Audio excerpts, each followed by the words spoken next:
Dia melihat sekelompok preman di jalanan tengah malam, merasa ada yang janggal, lalu penasaran mengikutinya.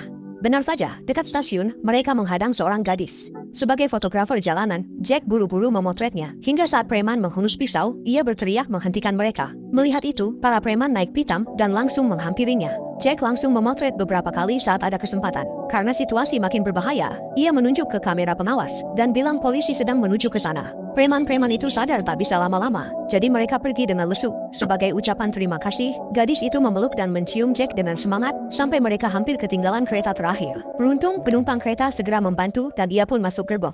Setelah kereta bawah tanah mulai berjalan, seperti biasa gadis itu mengeluarkan earphone untuk mendengarkan musik. Sama sekali tidak menyadari bahwa penumpang tadi sedang mendekatinya. Besoknya, Jack melihat berita hilangnya gadis itu. Karena merasa bersalah, ia membawa foto tersebut ke kantor polisi untuk melapor. Polisi menduga kasus ini bermotif terselubung dan mencurigai niat buruk Jack. Tanpa hasil, Jack pun tanya seniman soal kegunaan foto itu. Ternyata wanita itu suka fotonya dan ingin Jack mengambil lebih banyak lagi. Jack pun termotivasi, rela begadang mengintai jalanan. Usahanya berhasil. Ia bertemu lagi penumpang kemarin. Ia membuntuti demi memotret lebih banyak. Tapi baru melangkah, ia ketahuan pria itu. Jack mengaku hanya seorang fotografer. Pria itu tak mempersulitnya dan langsung masuk ke penginapan. Di rumah, Jack mencuci fotonya. Ternyata, pria yang membantu gadis itu naik mobil adalah orang yang sama, yang berarti dia terlibat dalam hilangnya gadis tersebut. Ia mengintai penginapan, melacak identitas orang itu. Ternyata pria itu tukang jagal siang hari, lalu berdiam di stasiun hingga kereta terakhir datang. Jack ingin membuntutinya, namun dihentikan polisi yang tak sengaja menyelamatkan nyawanya. Karena siapapun yang naik kereta terakhir akan dibunuh secara kejam oleh pria misterius itu.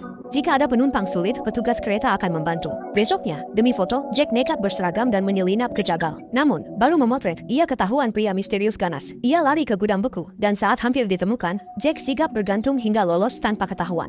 Di rumah, ia menaruh fotonya di lantai, mencari hubungannya. Mary kecewa melihatnya. Karena akan menikah, ia ingin Jack berhenti memotret tema itu dan fokus pada masa depan. Mary melepas jaket agar Jack memperhatikannya, namun Jack tetap terpaku pada kameranya. Karena kejadian belakangan ini, mereka pun berpisah dalam ketegangan.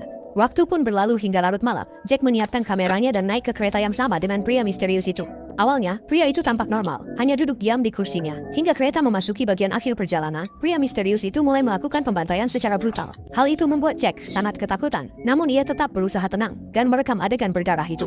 Pria itu sangat kejam. Ia menggantung semua mayat di dalam gerbong kereta. Saat Jack sedang asyik memotret, pria misterius itu tiba-tiba menoleh dan melihatnya. Jack berlari sekuat tenaga di dalam gerbong, tapi tetap saja ia tertangkap oleh pria itu.